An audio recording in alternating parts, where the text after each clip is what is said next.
Boa tarde. Vamos apresentar um plano de recuperação de área degradada para uma área situada em Crateús, Campos Cavaleiros da Esperança. E a equipe é formada por Luana Karen, Danila Braga e Ellen Adrina. Bom, e aqui a gente vai abordar alguns tópicos importantes, como as informações preliminares, os objetivos, a caracterização da área que vai ser implementada, o plano de recuperação, o diagnóstico, implementação, medidas de manutenção, medidas de controle, assim também como orçamento e cronogramas de atividades. Bom, aqui estão algumas informações importantes e que são necessárias para a elaboração de um PRAD, que é a identificação do requerente, no caso, o município de Crateús, dados do proprietário, a localização, no caso, Campos Cavaleiros da Esperança, fica localizado em Boa Vista, localidade de Crateús, Ceará. Tem uma área de 15 hectares. Além dos dados técnicos dos elaboradores do plano. Ellen Adrina, Silvio dos Santos, Luana Karen Paiva dos Santos, Danila Braga Oliveira, ambos com formação em Engenharia Ambiental e Sanitária. Bom, fazendo a parte introdutória do nosso trabalho, é importante ressaltar que os processos de degradação ambiental, eles são ocasionados por causa das ações antrópicas, ou seja, por causa das ações humanas. Só que essas atividades, elas estão acontecendo de maneira desordenada e estão provocando o desequilíbrio dos ecossistemas e também estão causando processos erosivos, como a compactação do solo. Visto isso, existem os PRAD, que são Planos de Recuperação de Áreas Degradadas, que são exigidos pelos órgãos ambientais durante o licenciamento de atividades que causam degradação. Visto isso, é necessário fazer a implementação dos PRAD, principalmente na unidade de conservação do Cavaleiros da Esperança, que é a nossa área de estudo. E o PRAD ele vai ter que se basear nas características do local e ela também vai ter que seguir a conformidade legal, que vai ser as ações que devem atender à legislação vigente para assegurar a recuperação da qualidade ambiental, principalmente da área de estudo.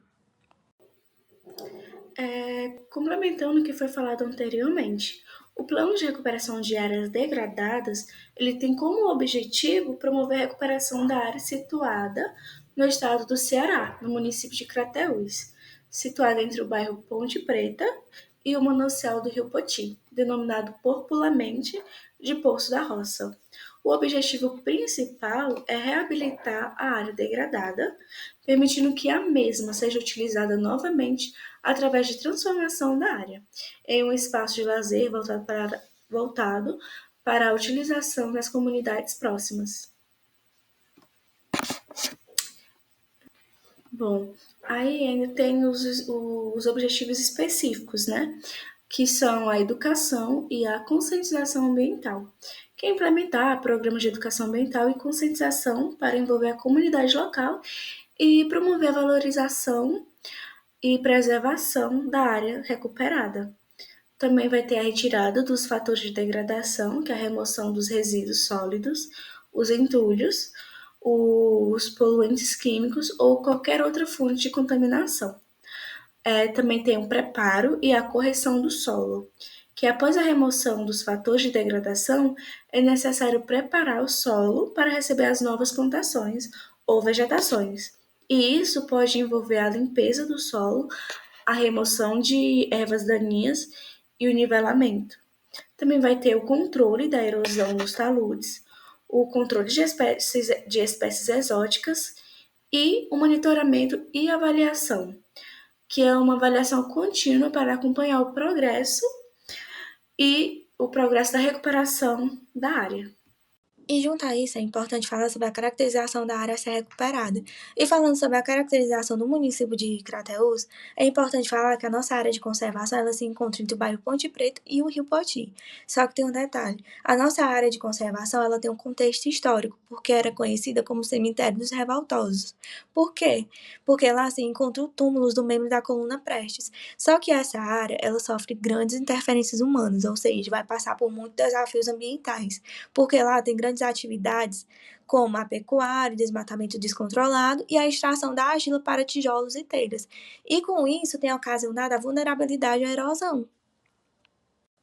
Bom, e complementando o que foi falando anteriormente, é importante falar sobre a caracterização da área de estudo. A nossa unidade de conservação, ela possui aproximadamente 15 hectares. Só que essa área, ela sofre grandes interferências humanas, o que tem provocado grandes impactos negativos. Por quê? Porque tem aumentado a degradação desse local, principalmente em questão de recursos naturais. E essas causas dessas degradações é principalmente por causa do desmatamento, por causa da pecuária, porque existe a criação de gado nessa área, e também por causa da extração de argila e também o desmatamento. E o que tem provocado a diminuição da infiltração da água natural e também perca da cobertura do solo por causa do subpastejo. Bom, e fazendo o diagnóstico dessa área, a gente pode observar que o tipo de solo existente é do tipo neossolo flúvico, ou seja, solo aluvial. E uma das características desse solo é que a sua textura vai de arenosa a argilosas. O tipo de solo neossolo flúvico, ele vai se formar a partir de sedimentações. E essas sedimentações, elas vão vir do rio Poti. E uma das características desse tipo de solo nessa área é que o seu pH ele é ácido e com baixa alcalinidade. E tem cor meio que amarronzada.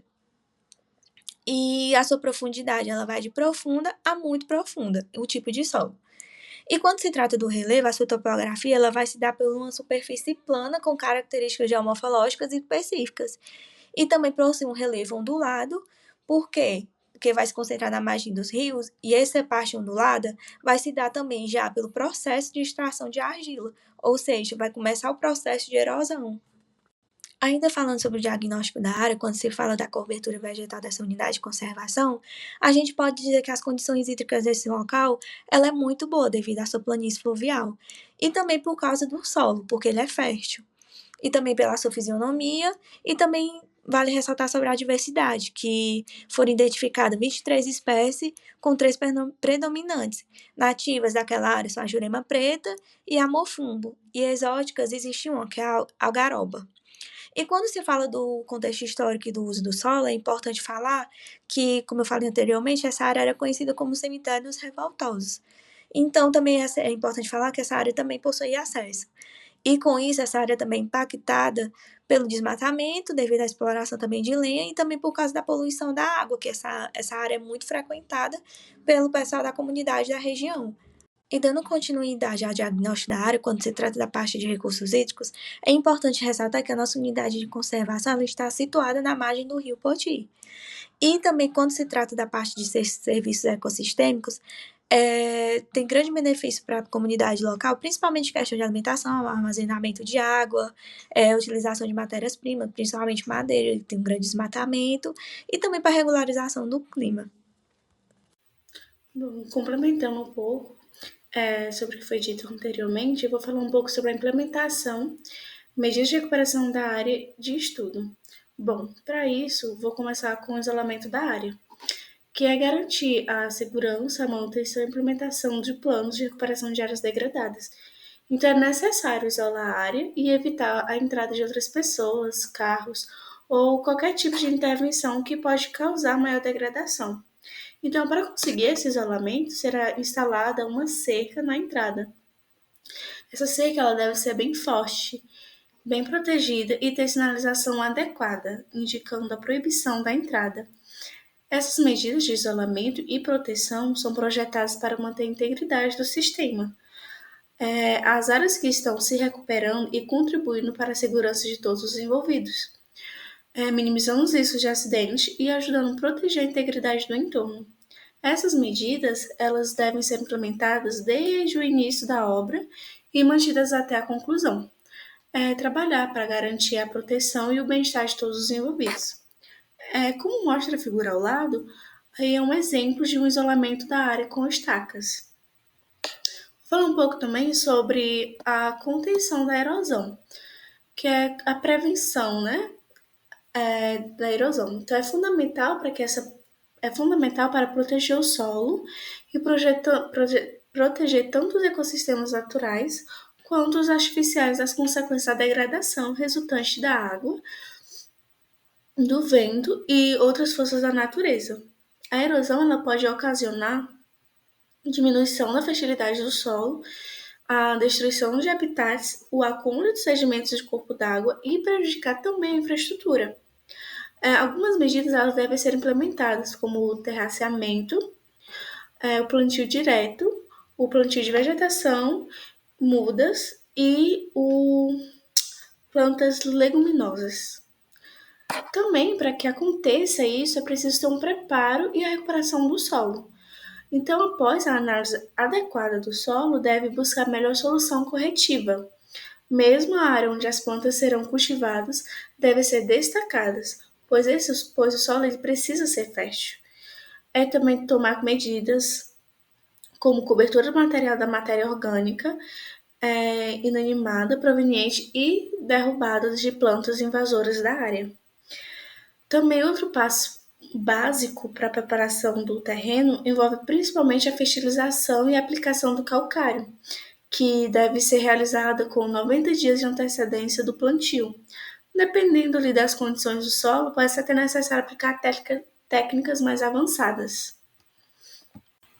Bom, continuando, o plantio de mudas. Para realizar o plantio de mudas, ele é necessário a preparação do solo, como dito anteriormente, remover as ervas daninhas, pedras e outros detritos da área do plantio.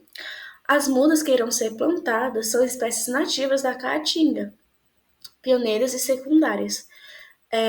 O plantio de mudas ele será realizado nos beiços de plantio, de forma que não seja influenciado por sobreamento excessivo das espécies existentes. Então, é preciso uma verificação se as mudas estão saudáveis, com raízes bem desenvolvidas e sem sinais de pragas ou doenças.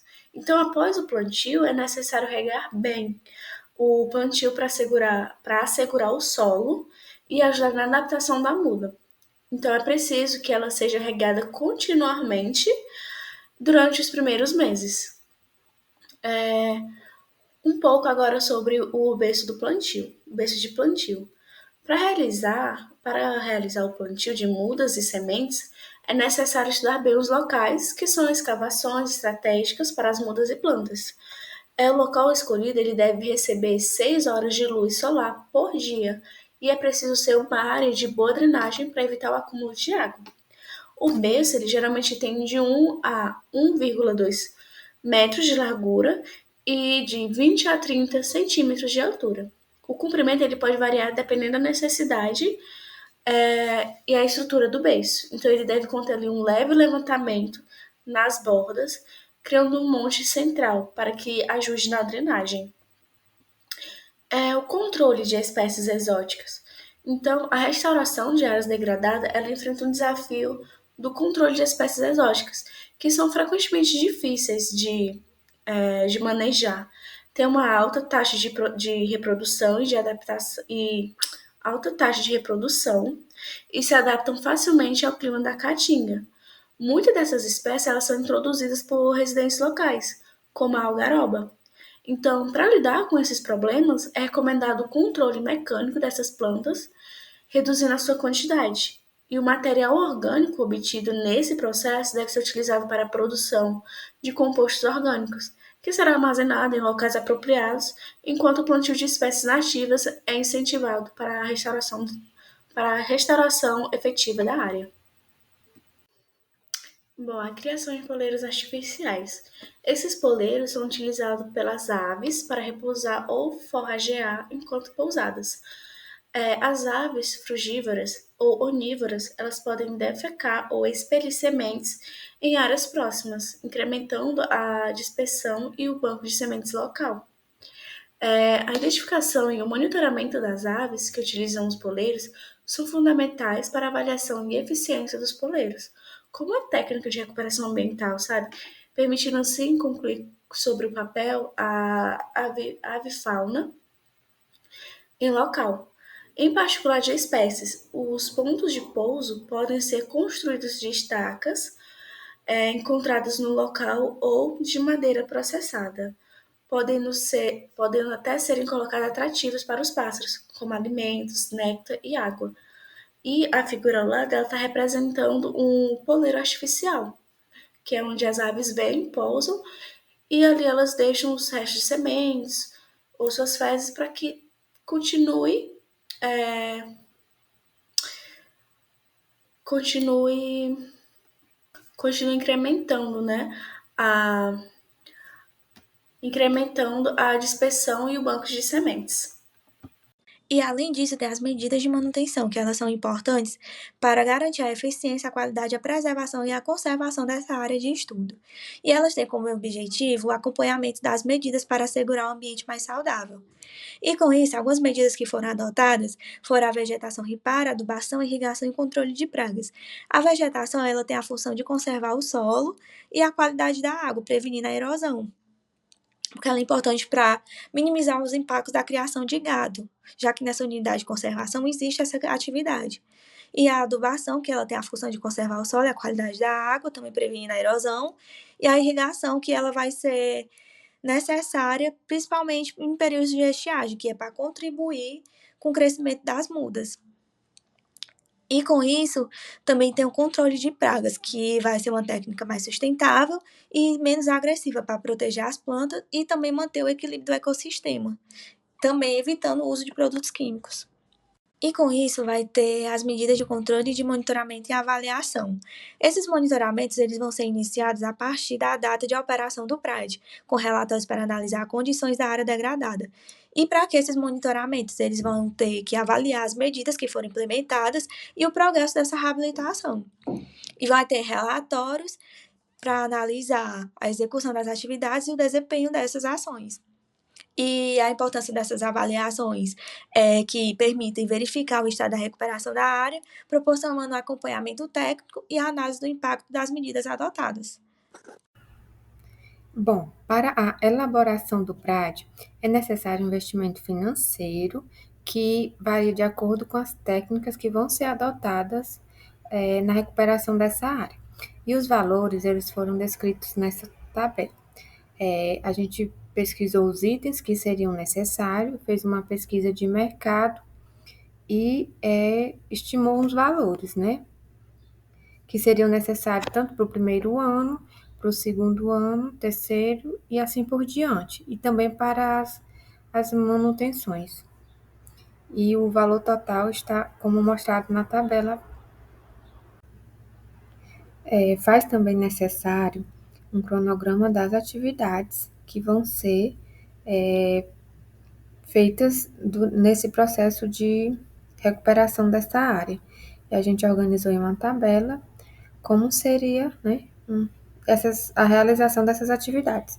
No caso, a mobilização é um passo muito importante, né, para poder, de fato, o PRAD ocorrer, né, a recuperação dessa área.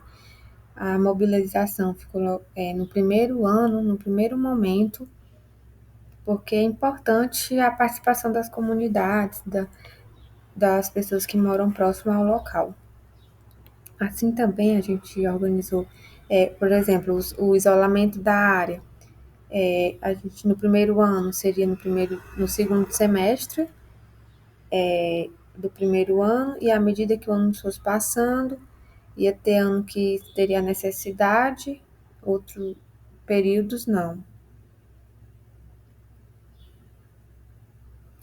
Além de dar outras atividades, como preparo e recuperação do solo, né? Plantio de mudas, a adubação, a irrigação, principalmente nessa época do ano que é muito quente, né? Do terceiro, quarto trimestre do ano.